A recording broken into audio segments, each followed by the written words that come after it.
Let's jump right into this explainer. Imagine, just for a second, that you're the undisputed king of the jungle. You are literally feared by every single animal that crosses your path, right? You've got this raw, explosive strength that can easily take down a massive buffalo, an animal that would completely crush a lesser predator.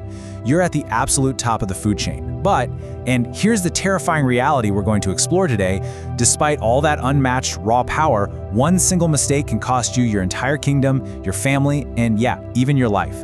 It's a razor-thin line between absolute dominance and total ruin. And honestly, how easily it can all be lost is pretty astounding. So let's dive into it. So, if I were to ask you right now, what's the biggest mistake a lion can make, your first instinct might be to guess that it has something to do with losing a fight to a bigger, meaner opponent. You know, most people think kings of the jungle lose their throne just because they get weak or they run into a more powerful adversary. But actually, that's not true. The reality is way more compelling. Many of the most powerful lions out there on the savanna are defeated while they're still at the absolute peak of their physical strength. They don't lose because of weakness. No, they lose because of a single, disastrous decision. Section 1. The Myth of Invincibility. Look, we're so conditioned by movies and stories to view the dominant male lion as this totally untouchable force of nature. We see the majestic mane, we hear that bone-rattling roar, and we just assume nothing can touch him. But we really have to inject a dose of reality here. Even lions operating at the absolute peak of their physical prowess are never truly invincible. The wilderness doesn't care about past victories, and it certainly doesn't respect a crown. The true danger to a reigning lion isn't just another lion's muscles. It's actually a specific error in judgment. It's a miscalculation that tips over that first domino, setting off a totally catastrophic and irreversible chain reaction. And once that first mistake is made, the lion's sheer physical strength almost ceases to matter, because the whole situation just spirals completely out of his control. Section 2. The King's True Purpose. Okay, to really understand how this disaster unfolds, we need to shift our focus to what a male lion actually does all day. He doesn't just casually sit around ruling a patch of grass. He has a very specific, incredibly high-stakes daily responsibility: managing and protecting his most valuable, irreplaceable treasure, the pride. The pride is everything. It's the genetic future, the social structure, the whole economic engine of his kingdom. Notice the clear division of labor here within this feline society. Take the lionesses, for example.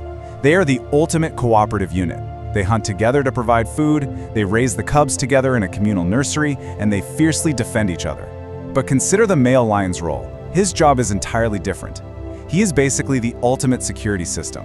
His sole purpose is to protect the pride from rival males, packs of opportunistic hyenas, and just any other external threats.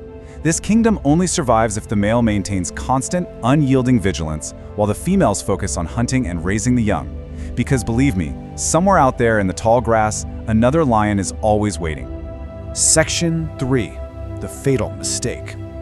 So we've established how absolutely critical his presence is, right? Well, the fatal flaw, the ultimate error that brings this whole system crashing down, is the exact moment a male lion lets his guard down and leaves his pride unprotected. It's the moment he abandons his post, even temporarily. Now, you might be wondering, why on earth would a king ever leave his post if it's that dangerous? Well, the reasons are usually just everyday aspects of jungle life. Sometimes he wanders just a little too far while chasing down prey, stretching his perimeter beyond a safe distance. Other times, he might be drawn away by the distraction of a new female, a fatal vulnerability as old as time, right? Sometimes it's completely out of his control. He sustains a debilitating injury after a territorial dispute, forcing him to isolate and heal up. And sometimes it's just the inevitable march of time. Age makes him slower, reducing his patrol radius. The crucial point to take away here is that it doesn't take some dramatic, epic failure to pull a king away from his defensive duties. Just a mundane vulnerability or a brief distraction is literally all it takes to leave the door wide open. Section 4. The Brutal Invasion. The savanna is an incredibly unforgiving place. Rival males are basically nomadic opportunists. They are constantly lurking, constantly sniffing the air, relentlessly searching for unattended or weakly defended prides.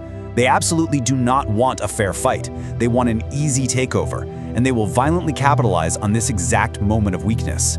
The very second they sense the resident king is away, injured, or distracted, they launch their assault.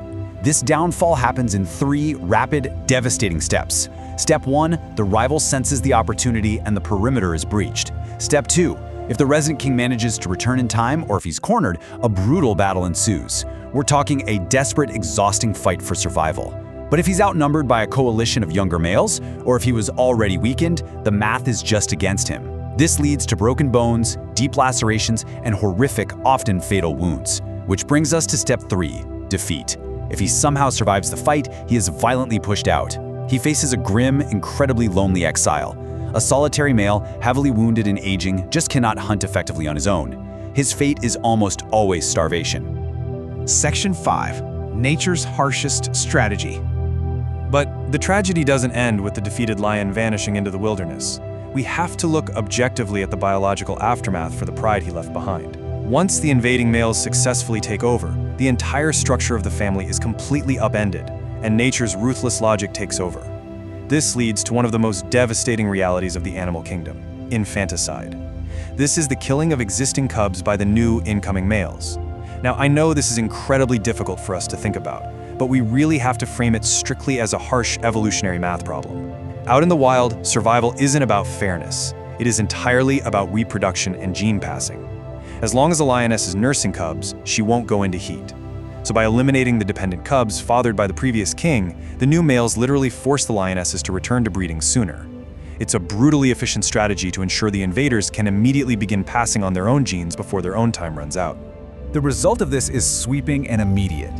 An entire pride is transformed in just a matter of days. Now, the lionesses, of course, don't just stand by. They are fiercely protective mothers, and they will aggressively try to defend their cubs. But despite their ferocious attempts, they rarely succeed against the sheer, overwhelming size and power of the invading males. Almost overnight, years of established lineage, social bonding, and family structure are just completely overwritten. The old kingdom is erased, and a new one instantly begins. All of this violence, all of this intense strategy, comes down to this single, shocking statistic: 2 to 4 years. That is the shockingly short duration of the average male lion's reign over a pride, just 24 to 48 months.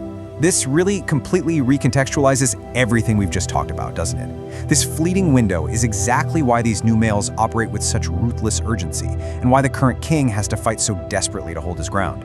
During this incredibly brief time, they must defend their territory constantly. Every roar they let out, every exhausting patrol they walk, every single fight they endure is quite literally a battle against the clock. They are fighting to hold on to everything before their inevitable replacement arrives. Which leaves us with this really profound and sobering thought to close out our explainer today. In nature, power is temporary. The king of the jungle is not invincible. His greatest enemy isn't necessarily a stronger rival. Actually, his greatest enemy is the exact moment he lets his guard down. Survival at the absolute top of the food chain demands unblinking, constant vigilance. Because out there in the wild, one mistake, one single moment of weakness, means years of hard-earned dominance can just disappear forever. So think about it. If the undisputed king of the jungle can lose his entire empire to a single momentary lapse in vigilance, what does that tell us about the illusion of permanent power in our own world?